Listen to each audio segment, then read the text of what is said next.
want to jump on board with the contracts might be able to do so online or something like that. So we thought we'd kind of film it. So there might be some awkward pauses between sections so we can kind of splice it up into smaller sections. My name is Jeff Marico. I teach religious studies and philosophy here at MiraCosta. I will be the interim honors coordinator for this coming semester, while Christopher Sleeper, our longtime honors coordinator, will be on sabbatical. So this is a presentation that Christopher has cultivated over, I'm sure, many years, or the last few years, and I'm here representing it, so there might be times where I'm looking back and asking for some clarity and whatnot, but it's a small group, so we'll just make it more conversational. I'd like to start with introductions, if that's okay. Again, Jeff Marico. These are three of our honors navigators. If you don't know, this year we have a group of 6 honors navigators who do all sorts of things for the honors program, and they have a lot of experience in the program already, so we thought it'd be best if they shared their insight and that you had the chance to ask them questions about their experiences in honors, and more specifically with contracts, so that when you set up your contracts, you can take that in mind. So, quick introductions? Yeah. Hi, I'm Zach. I'm a history major, and this is my second year at MiraCosta. Hi, my name is Marissa Ransdell. So far I've only completed 2 honors contracts, and I'm an international relations major. Hi, I'm Vanessa, and this is my 3rd year at MiraCosta, and I'm a public policy major. Wonderful. And I'm Dan Eastman. I teach oceanography and geology. okay. Hi, I'm Miriam. I am in the history department. History, okay. I'm Laura McFarland, librarian. Great, okay, wonderful. Okay, so we'll start here. I'm going to kind of bounce back and forth, but this is our vision statement, so this is kind of what pulls the whole honors program together. Come on in. We actually just finished introductions. If you want to quickly introduce yourself. Hi, I'm Kathy Schubel, Geology, Earth Science, Oceanography. Okay, wonderful. Majority representation. All right. Wonderful. So our vision statement here is an inclusive community of highly motivated students centered on enriched academic experiences and civic engagement resulting in transfer success. So to boil that down, we're looking at somewhat rigorous but experiential engagement at the higher academic level so that we can ensure them transfers to where they're hoping to go. And the honors program is a multifaceted thing that helps make that happen, and contracts is a big change in our program that we think is actually going to help this substantially.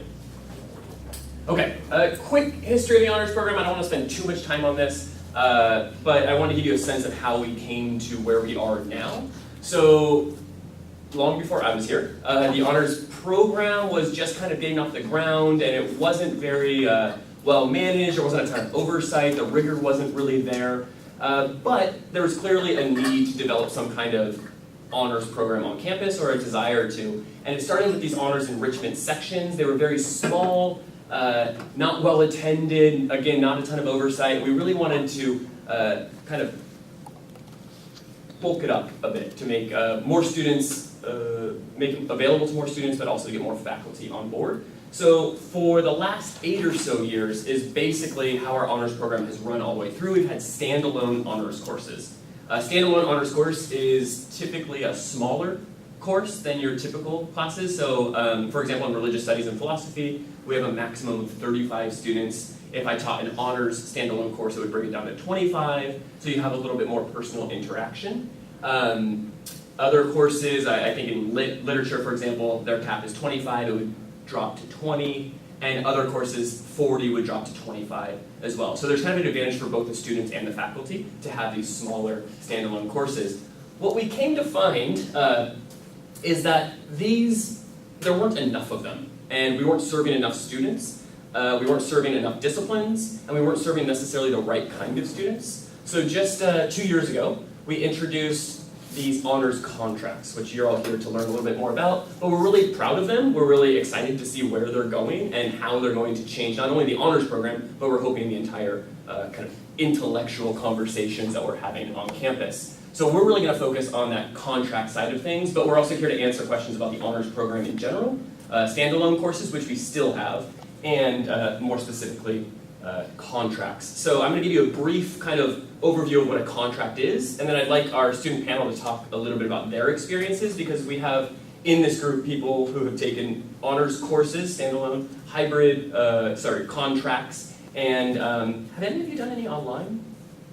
Not you. You. Oh, wonderful. Okay, so we could speak about that perhaps as well. But this hybrid honors program introduces these contracts, and a contract would essentially be if, for example, my normal cap enrollment is 35 students. I teach my normal, say, world religions, introduction to world religions. I still have my 35 students, but there's a few who want to take this as an honors course rather than as a regular standard course.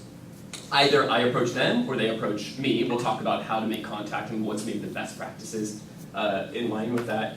About creating a new syllabus, a new set of requirements, a new set of understandings to enrich the experience, to increase the rigor a little bit, and to add some projects or assignments that would fit our honors program and the students' interests as well.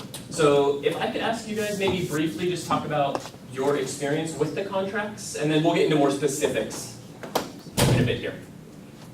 Okay. Vanessa, good. Yeah, I've taken a few contracts, I think like 3 or 4, and my experience was that I still got a similar experience to a regular standalone honors course because it was, like Professor Rico was saying, it's a smaller group of students who are doing this extra honors section, and so you get that one-on-one contact with the professor, so that was nice.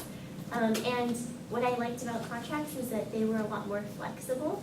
So since you schedule your meetings as a student with your professor, you can kind of work around your schedule. So that was really good for like the summertime when I was really busy working and things like that.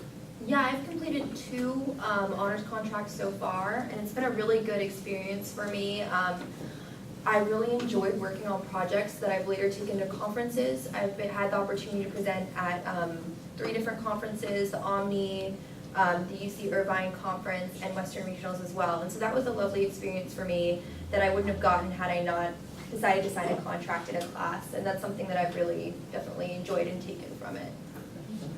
And Zach, you hadn't done any contracts, but we still want to know about your experiences in standalone courses, because I think we might be able to glean some things from your experiences to incorporate into our future contracts. Yeah, so what I really enjoyed and found very helpful with the standalone honors courses was that there is a smaller, tight-knit community of students who are like-minded in their interest in the subject, and that kind of fosters discussion inside the classroom and outside, and so it's a nice support system, and it also makes the class slightly more engaging in my experience. So I found that to be very helpful. Okay, wonderful. Yeah, and our hope is, depending on how many contracts you do offer, they could be in one section, they could be spread across the multiple sections that you're teaching, if that's the case, is to in some ways replicate that small group interaction, the small community of support. I know we have another student, Sophie Beachboard, in our program who's a navigator, and she talks a lot about how much support she's found from other students going through the honors program as well. So contracts doesn't mean it's only one-on-one and there is no support. We would like you to think about when offering contracts, can you create some kind of sense of community amongst the students, assuming they're in the same section and whatnot, okay? Any questions at this point before? Yeah. Can I ask just a general Please. question about honors students though? Yeah. Is there, to do the honors program, do you have to fulfill a certain grade point average? Like what are the requirements in order to be an honors student? That's a great question. So I should start out by saying any student can take any honors class or any honors contract. You do not have to be enrolled in the program.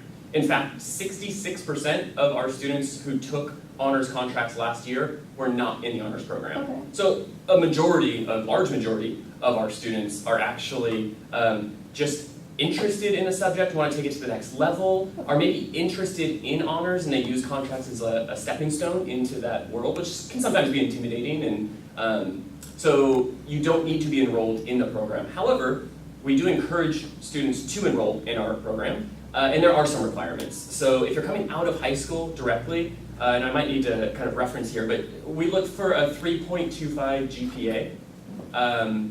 However, we are still open to reviewing applications if they don't meet those standards. So as soon as a 3.2, don't just kind of write them off. We are, let's see, what else are we looking for as far as 12 units of of college course credits done already if you have not come in with a 3.25 GPA out of high school, and that if then you can carry a 3.25 from there, we would bring you in. Yeah, I think the most important thing that you'd want to always look for, I think your library I'll be teaching library skills, it would be that English 100 readiness. So oftentimes what I focus on is what is a required academic skill set for your particular class. So if you're doing geography, what would be the skills? Is it a certain level of math?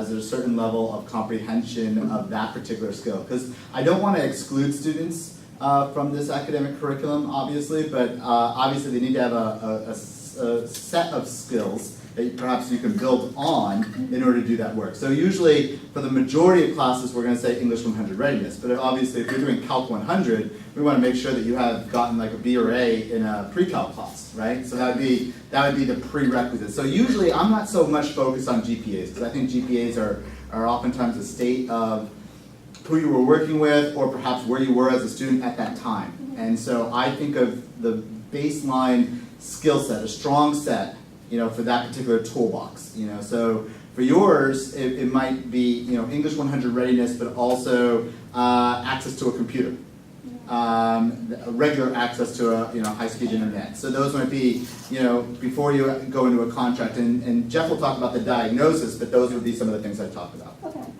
I'm only asking really just to get a sense of the student, if there's any student distinctions that I may look for if I'm teaching for those particular students. I'm also curious, just really quickly, for the student's perspective, is like the advantage of them doing an honors program here. Do those honors units transfer to like whatever university they go to be honored?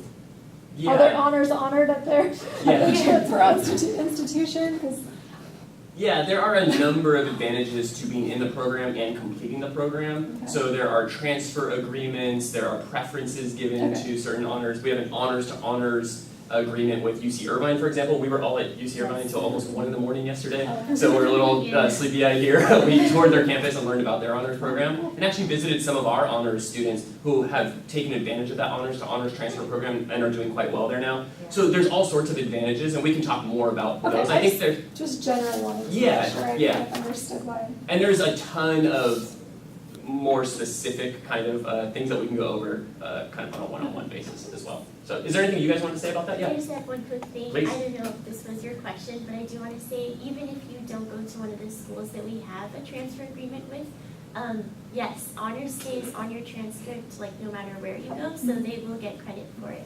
So. Yeah, and a lot of just UC schools that are looking for looking at applications, there are certain factors that they take into consideration, and honors is applicable in at least 3, maybe 4 of those 7 factors at some of those schools. So lots of advantages that we'll talk about some of those. Oh, that's great, thanks. Yeah, you're welcome.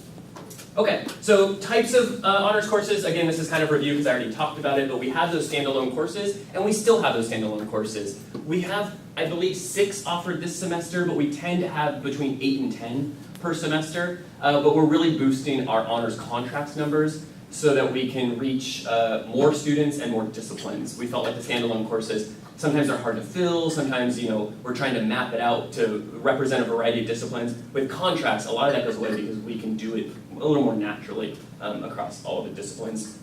And again, depending on what the original enrollment cap is, your class is going to become smaller, 5 students smaller all the way to 15 students smaller.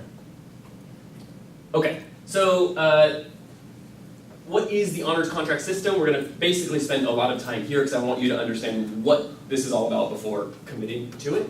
But again, this is a platform for enriched course content. We don't want to emphasize that it's just more work or harder for the student, but you're thinking about it differently to enrich the course, and actually that's kind of where I'm going to lean on my navigators because they have so much experience there. I want you to hear what they appreciated about their contracts, maybe things you didn't appreciate that you think we might benefit from knowing, so that when we go into creating our contracts, we can take that into consideration. So let's talk about the benefits before I get into these bullet points here. Can you guys maybe each talk, Zach, you can talk about just the benefits in general of the honors program, and then maybe you guys can speak a little bit more specifically to the contracts? Yes. Maybe we'll start with you, Zach, if that's okay? Okay, yeah, I feel like with the benefits of just honors standalone and the honors program in general is the community building, as well as just resources within the student body of the honors program, as well as the connections you make with your professor, going into office hours and being able to have that relationship where you understand what they expect of you. And yeah, I think it fosters a really helpful academic atmosphere. Yeah, I mean, for me, what I found really helpful was the one-on-one mentorship with my professors. It definitely gave me a different perspective of the faculty at MiraCosta in general, and it was really cool that I kind of got to suck all the knowledge out of them during our one-on-one time, and it wasn't, you know, just in a class situation. So that was really special for me. And also being able to create a project, because I created two different projects with 2 different honors contracts, and I got to present both of them at conferences. So being able to create a project gave me a lot of confidence, and it also gave me a lot of really valuable research experience at a community college level, which not everybody gets. That's great. Yeah, I had really good experiences also with the community, and I think that's something that's really important. Having a small group of other students that are kind of doing this extra project or extra material with you is really helpful so that you don't feel alone as an honors contract student. And I also want to speak to what Marissa was talking about, the one-on-one mentorship with your professor. I think some of the projects that I've done in honors contracts are projects that I can still use and talk about in like interviews, and like when I transfer, I can bring them up in my application. And if I wouldn't have had that close experience with my professor, being able to ask questions about what we were learning in class, in that small group where we could all get the attention that we needed, I wouldn't be able to talk about those projects in the same way that I can now. So. Yeah, just to highlight a couple of those points, that one-on-one working with a student, the mentorship, it's been one of my favorite parts about working with these honors students, but it's really great for them because they, as opposed to the all standalone honors course, they really do get to personalize their experience, their goals, what they're trying to get out of this contract with their professor. So that will be up to you. We can talk about crafting a contract with a student or a group of students. You could do a contract that would be the same for all of them, or you can tailor it specifically to each student depending what their needs are, where they're at academically, in their social lives, and so on and so forth. The other thing I want to highlight here is that the contracts are available to all faculty. So we fought for that. The sorry, what's the other? The FA, but also the Associate faculty. Associate faculty. Sorry, let's just start a blank there. Fought hard for that, and it is now available to all faculty.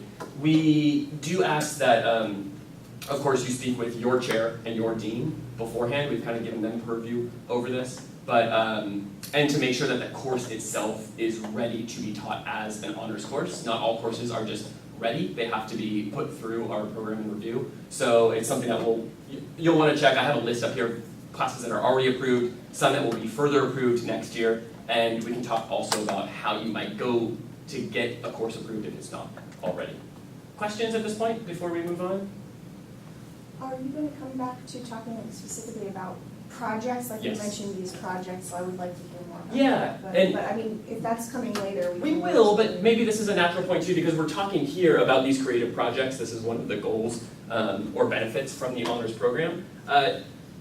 There's a wide range of things you can do. We're not here as the honors program to tell you what type of project to do or how to do it. We really leave that up to you as the professor, your discipline, your deans, your chairs. We're just here to offer you some of the experiences, some of the examples of other projects that have been done. So we'll hear quite a bit about that. What many have focused on, no, you don't need to, is how many people know about our Omni event? A couple of you? Okay, so not all of us.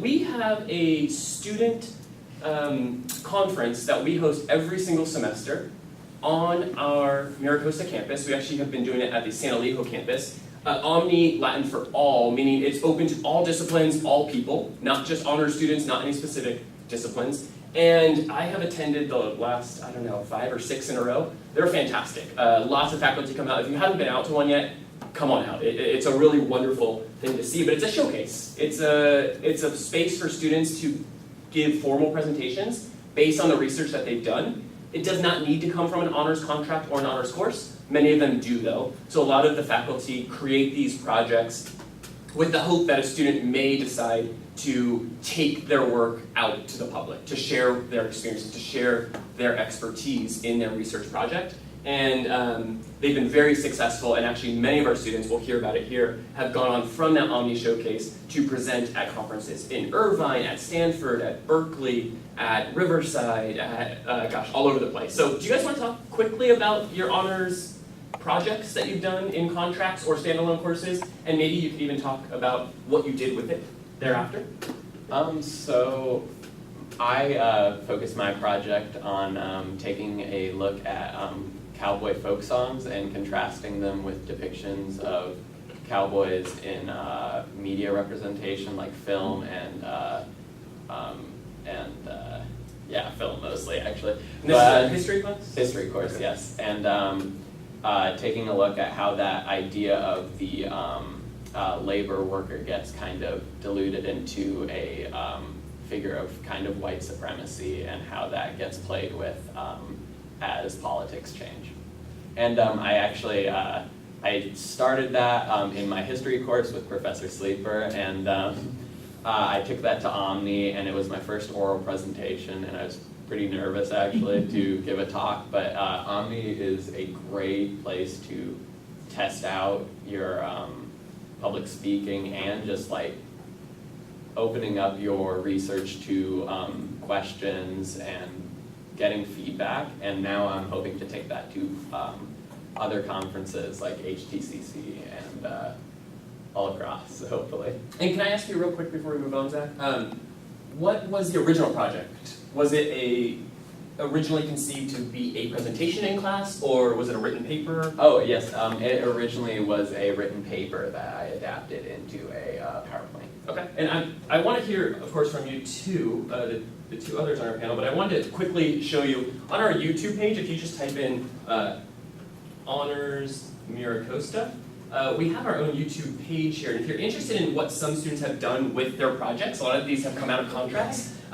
You can, here's our Zachary Chagon right here. We can spend the next 19 minutes watching it if we want, but I'll let you do that on your own. You can get a sense of the types of presentations they're giving. We have all different skill levels. It's a really kind of supportive group of people.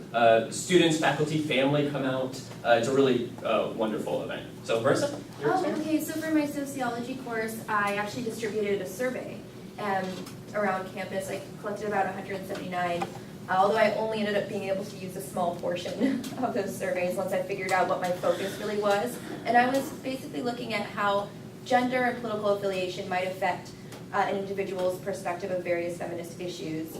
And so I found some really interesting results, and so I kind of did my own, original research. So that was really cool and fun, and it was a really cool opportunity, because I think that's something that a lot of people don't get to do at a community college level. And I went on to present that at Omni, UC Irvine, and Western Regionals. And those were all really great experiences, but my favorite was actually the Omni, just because I was surrounded by my peers and I had the most insightful questions. Everyone was really interested in my project, everyone was really supportive. So it was just a really good experience for me. And then I also did a project in my anthropology class focusing on infanticide in various cultural communities and different cultural and economic influences on infanticide. And that was really interesting as well, and I presented that one at the Omni. Yeah. And Marissa, correct me if I'm wrong, you weren't someone who came out of high school and were like, No. I'm going to be in the honors program. No. What was your introduction to honors? I'm forgetting, but...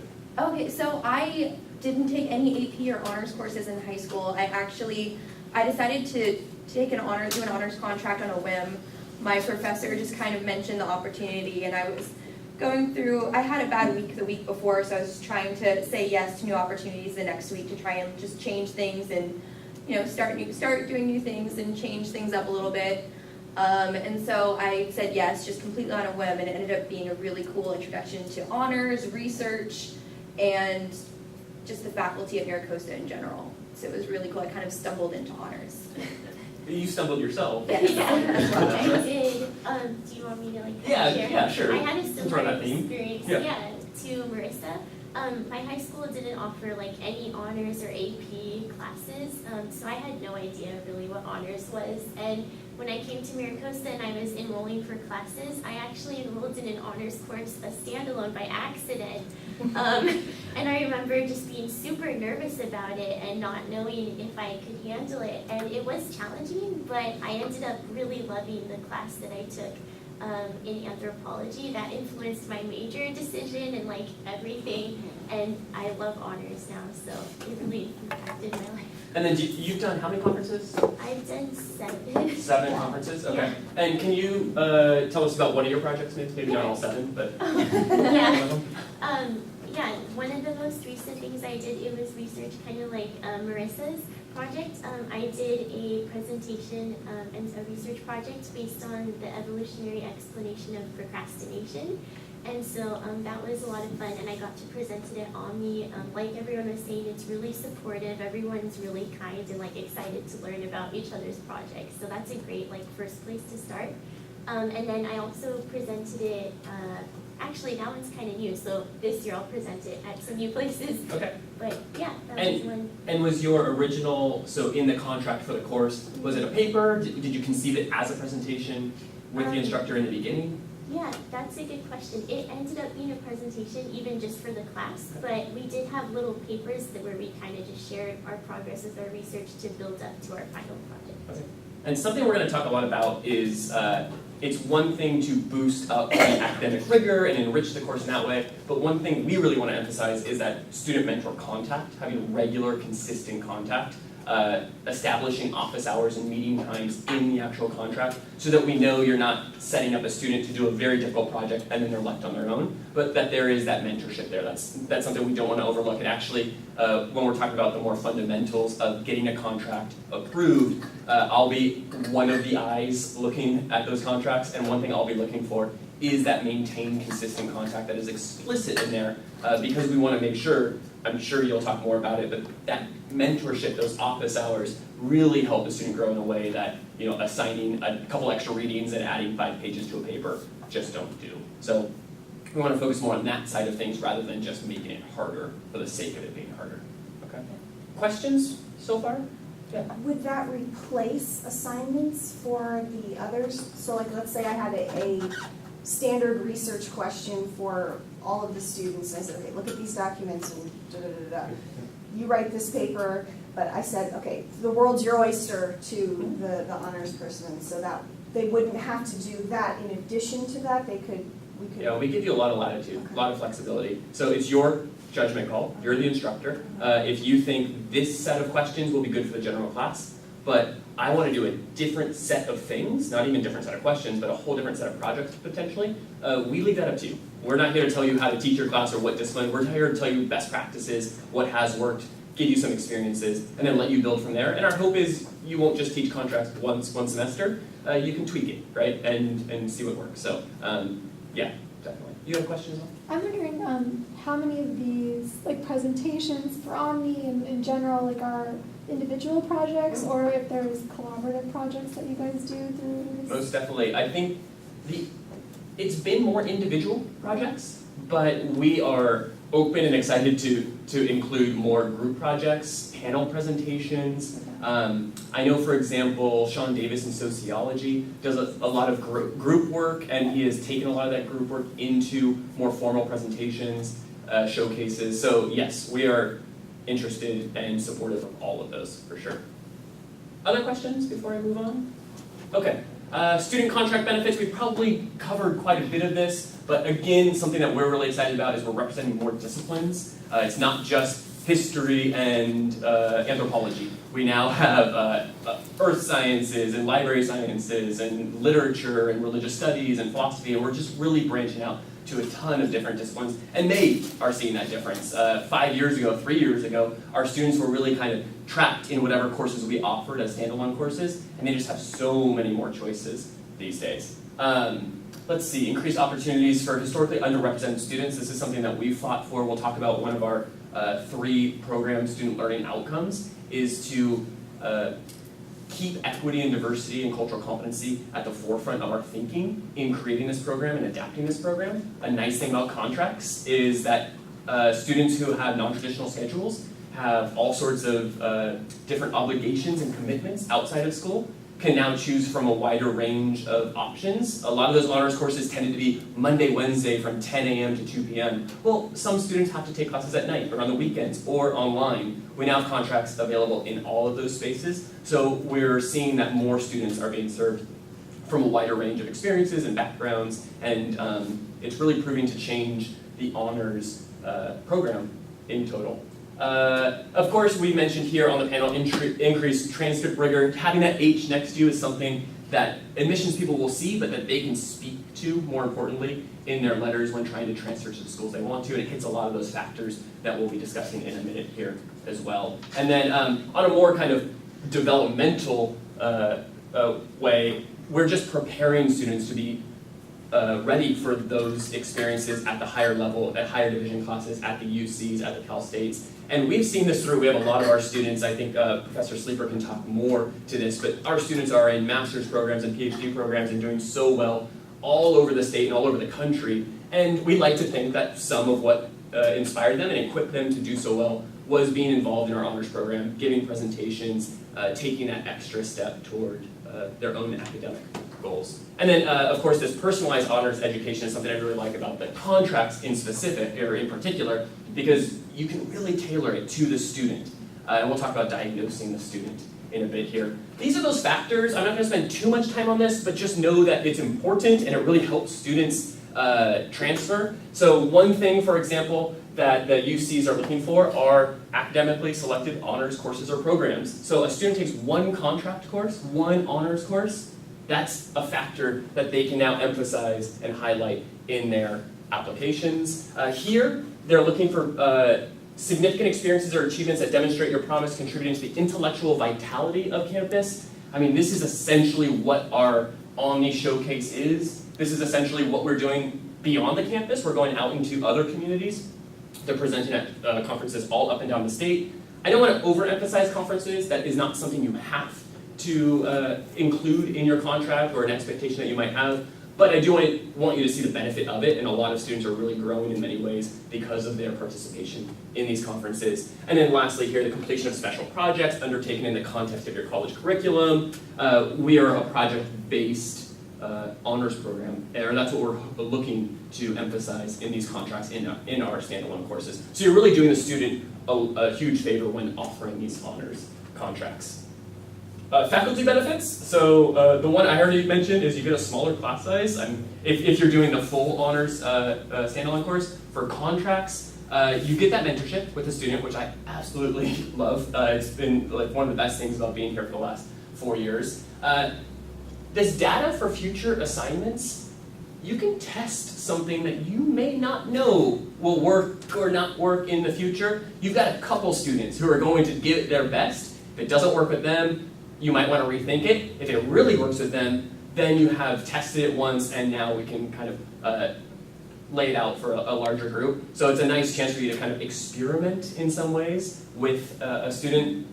Of course, you're getting some of the best students that are out there, and the bigger concern of mine is you're attracting students who might not otherwise be interested or feel confident joining the honors program, and now they're realizing, oh gosh, I can do this. I did it once, I've met the people, I've gone on a campus and culture event, so we're bringing more students in who are equipped. The other benefit to faculty is you do get compensated. I think correct me if I'm wrong, the only community college in the state of California that offers all faculty compensation for teaching contracts. So you can teach up to 5 contracts per semester across all of your sections. So 5 total, and you do get compensated for each contract. I think it's 0.227 LHE. So if you do all 5, you're close to 1 LHE. That's close to another 40 hours of work. So especially for a lot of our associate faculty who are trying to increase their hours, this is a nice way to do it without adding another section, and you're getting all those other benefits as well. Yes? Just wanted to double check this, because someone said, okay, you get paid for up to 5, but you can potentially take more. No. I just was checking only because the nature of my class. I'm like, I want the class to fill, Yeah. but I don't really care about the money. I just, want for Yeah, I students appreciate who want. that. Yeah. I was an honors student myself, Yeah. so I'm like, I want for students who want to do honors contracts to Yeah. be able to do it. It's a sticking point right now. It's something that we have had long and open conversations with administration, voicing our desire to extend it beyond around the 5. We hate when we get 6 and we've got to cut one student out. And we'll talk about ways in which you might think about choosing who to engage in a contract with. It's not easy, but they're holding pretty firm at this point. So for now, it's a maximum of 5 per semester. If I could say one thing, Jeff, it would be to speak to your department chair, speak to your area deans, and I love how you just mentioned it. It's not a question about the money. It's about equity. It's about the ability for more students to be able to participate in this process, and that's what's hurting us right now. Is that in history we love discussing multi-perspectivity, and how can I get that if I'm only saying, okay, these 5 across all my courses are able to teach it. I think that's something that we need to work on. The school I come from, Mount San Jacinto, is 5 per section, but it's limitless. So if I'm teaching 5 courses, I could technically have 25 students. And you can even make an argument in some cases for even having more than 5, and saying I'm taking 8 in one class and then 2 in another. And I think I would like that argument to come from the faculty, not for the case of money, but again for the quality of education that we're able to bestow through this medium. And I think it just gives more students an opportunity to participate. So that would be my 2 cents on that. Yeah, and notice money is not a bullet point because that should probably be the motivating factor. It's probably not enough money. You're going to be putting a lot of work and time into this. We hope these are the benefits that draw you into the contracts. But with that said, we're proud that MiraCosta is compensating for each one of these as well. So, cool. Other questions? Okay.